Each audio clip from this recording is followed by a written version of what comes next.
In this video, I'll show you how to install Mysterium VPN on your PC. Now let's get into Mysterium.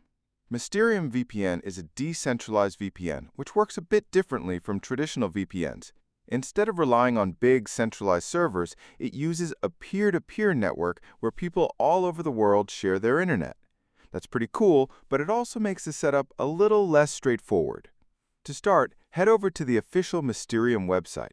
From there, download the Mysterium VPN installer for Windows.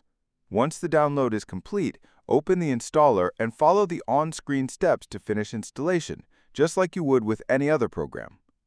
After the installation, launch the app and you'll be prompted to create an account. Here's where Mysterium is different. You'll need to set up a wallet because the service uses its own cryptocurrency called Mist to pay for bandwidth.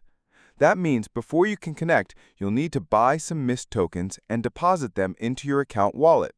Once that's done, you can open the app and browse through a list of nodes around the world. Each node is basically another user who is sharing their internet.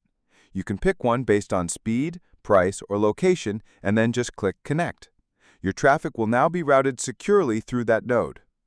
Now, while this is an interesting approach, it's not always the most practical. You have to deal with cryptocurrency, speeds may vary depending on the node, and streaming services or certain websites might not always work reliably. That's why many people prefer a more traditional VPN like NordVPN. With NordVPN, there's no hassle with crypto or complicated setups. You just install the app, log in, and with one click you can connect to thousands of secure servers worldwide. The speeds are consistent, it works great for streaming and gaming, and it comes with extra features like threat protection and double VPN for added security. So yes, you can install Mysterium VPN on your PC if you're curious about decentralized networks, but for everyday use, NordVPN is a much more reliable and user-friendly choice. Don't forget to check the link in the description to get NordVPN today at a great price.